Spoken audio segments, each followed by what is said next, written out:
Hey y'all, welcome to the country where it's just another day in paradise. Let's see what's going on.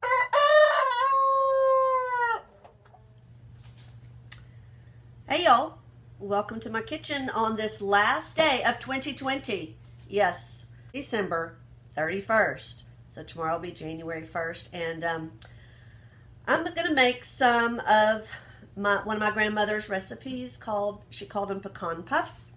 Some people call them pecan sandies. Some people call them snowballs.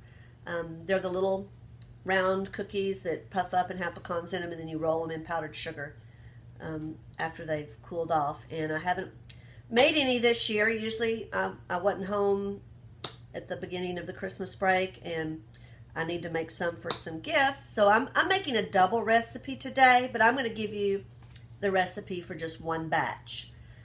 My oven is set at 375, and I'm going to cream 1 cup of vegetable shortening with half a cup of powdered sugar. And I'm making a double, so I'm just giving you the single. So we're going to cream those together.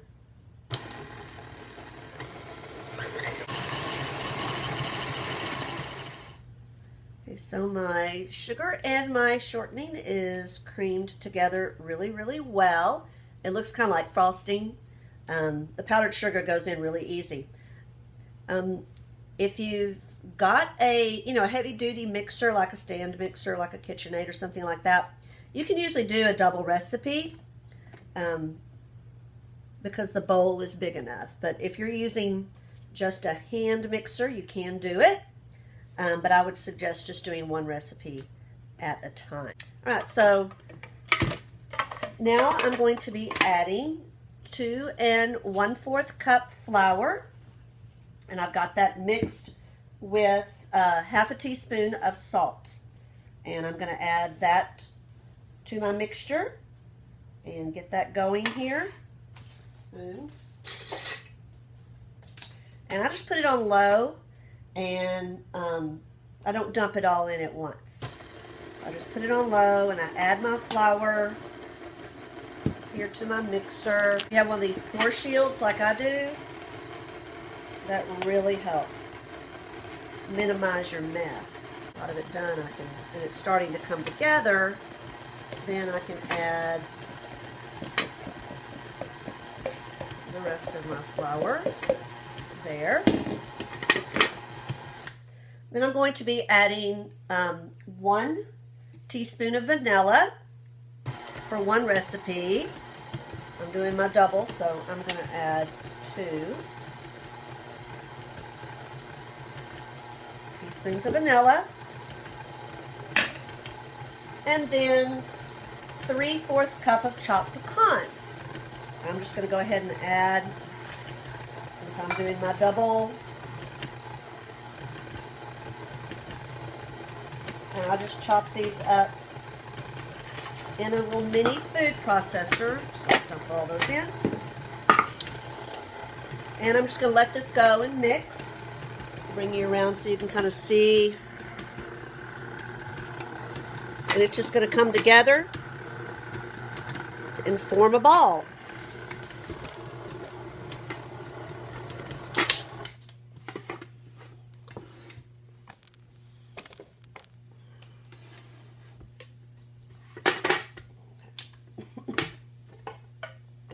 And it comes together really nicely. That's what you want, because you want it to stick together to form the cookies.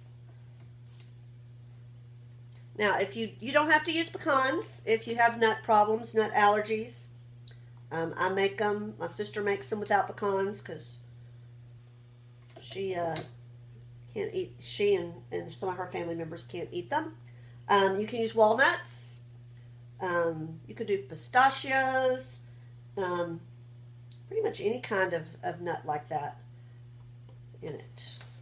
Put this over here out of the way.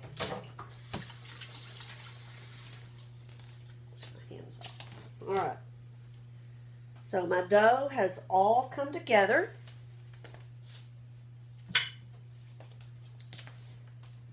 some of these things out of the way here.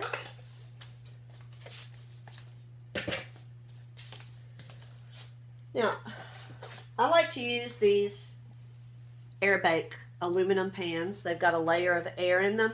Yeah, I've had these since I got married, so over 30 years. I've had them 33 years now, and I don't put them in the dishwasher. And after I wash them, I stick them back in the oven if the oven's still warm, and that helps dry them out really well. So got about 4 of these. My oven will take 3 cookie sheets. It's a convection oven, so if you have a convection oven, you can usually bake more than 1 cookie sheet in there. Now, especially since I'm going to give these as gifts, I like to make my cookies uniform size. So I use this little cookie scoop. And I'm just easily able to scoop the cookies out onto the cookie sheet, a whole bunch of them. And then I just roll them into a ball and place them on the cookie sheet. And I space them out a couple of inches apart. They don't spread a whole lot.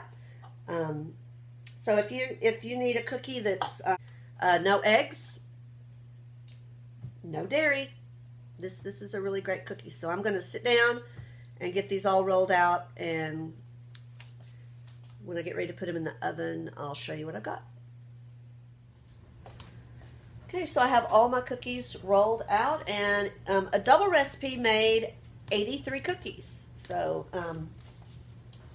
just divide that about in half for, you might get, 42, 41, 42 cookies out of one batch. That's if you're doing them this size right here. You can make them smaller and, of course, get more cookies from a recipe. So I'm going to pop these in the oven. The recipe says 20 minutes. I'm going to check them about 10 minutes because what you'll see is they'll start to kind of crack open.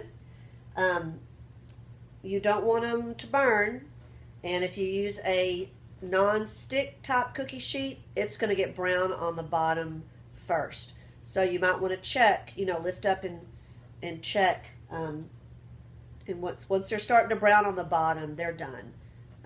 You don't want them to get burnt. And usually you're not going to see a lot of just a golden color, really not getting too brown on top. So we'll pop them in my oven, and I'll show you the cooked results in just a few moments. Okay, so my cookies are finished cooking, and it took 20 minutes. I did check it along the way. So I've taken them all out, and I've got some racks out here to cool them on. And I want to show you what I mean when they crack. See right there? On top, they puff up a little bit and crack open.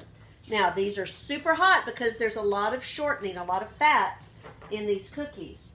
So you want to be careful when you get them so that you're not touching them, because that's like touching hot grease. And I use a knife to help me so that I'm not touching them. And you can take a couple off at a time if you have a long spatula like this. So I'm going to go ahead and get all my cookies out onto my cooling racks. If you don't have cooling racks, you could put out some wax paper or parchment paper and just cool them on that. But I like to use a cooling rack. So I'll be back. So my cookies are cooled, and now it's time to put the powdered sugar on them. So what I've done is I've just taken a plastic container that has a lid on it, and I've put some powdered sugar in it. And I'll add some cookies. And look, on the bottom, see they're not dark brown, but just a little bit. That's what you want. If it does get dark brown, that's okay. They still taste good. But it's probably because you used a no-stick pan if they're really brown. And like I said, I cooked them 20 minutes. And I just kind of gently roll them like that. My grandmother always did them warm. I don't like to do them warm because they get a little gooey.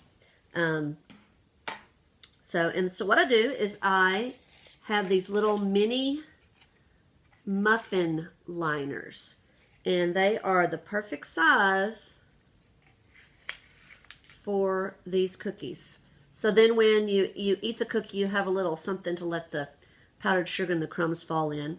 And I like to use tins to give mine in. And you Texas folks, y'all know what that is. That's the Collins Street Bakery fruitcake tin. And my grandmother, every year, she would order a Collins Street Bakery fruitcake and eat on it for weeks and weeks and weeks. And so I'm giving this to my father-in-law because I know I'll get this back. So I have quite a few of these that were hers that she kept. And I just put these in the bottom and I fill the bottom of the tin with the cookies. And then I've cut a piece of wax paper. You could do parchment paper so that when the bottom layer's there, I put the paper. I can do a second layer and then on top, and I put my lid on.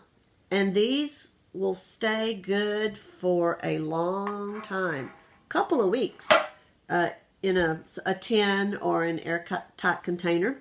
You can freeze them, already powdered sugared. Put them in a container, like a Tupperware pie saver, a big flat container. Stick them in the freezer, take them out, set them on the counter, let them thaw, and they are just like you just made them. So they freeze really well. Another thing I like, that if you don't have a lot of counter space, I got a lot of counter space, but sometimes I've got a lot of stuff going on, and these stacking cooling racks are great. So I was able to cool 83 cookies just in this one little area there. So if you ever come across any stacking cooling racks, they're a great help when you're limited on space. I've finished powdered sugaring quite a few of these cookies.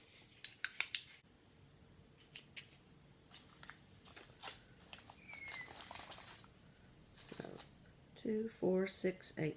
Got 20 cookies. So 20 cookies, that's a nice gift for someone. And I'm going to put my paper on top.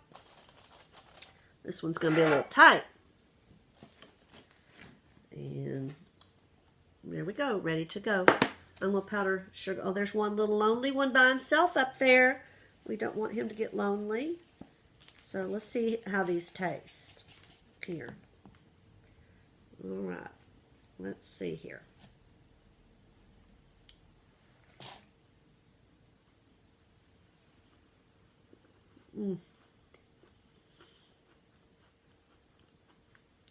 This is one cookie that does not have really a lot of sugar in it. In the whole recipe, there's just half a cup of powdered sugar.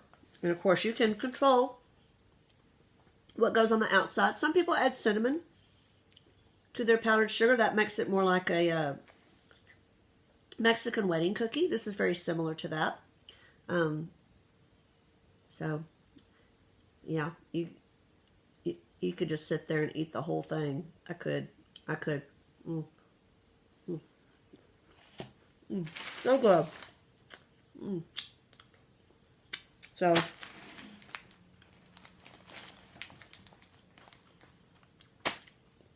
now I need a cup of coffee or some milk. So, hope y'all have a happy new year. Please eat your black-eyed peas for luck. Please eat your collard greens or mustard greens or turnip greens or whatever greens, kale, spinach. We're having collard greens for prosperity, and your golden cornbread and your pork or brisket, or we're going to have deer meat. Yeah. Everybody do this year so we can have some good luck. I bought some smoked, it's the shank end of a ham. They cut them off and put them all in a package together, so I'm going to stick that. I got to soak them tonight, and I put some onions and some celery and that really nice piece of smoked pork in there for your black-eyed peas. Okay, you can buy them in a can. You don't have to do it the hard way. I like doing it this way because I like that. I like it to get them creamy. I like them really creamy. You can add a little vinegar. I add maple syrup to my collard greens. That's really good. So, y'all be safe. Have a happy new year. Be well. Eat your black eyed peas. Bye, y'all.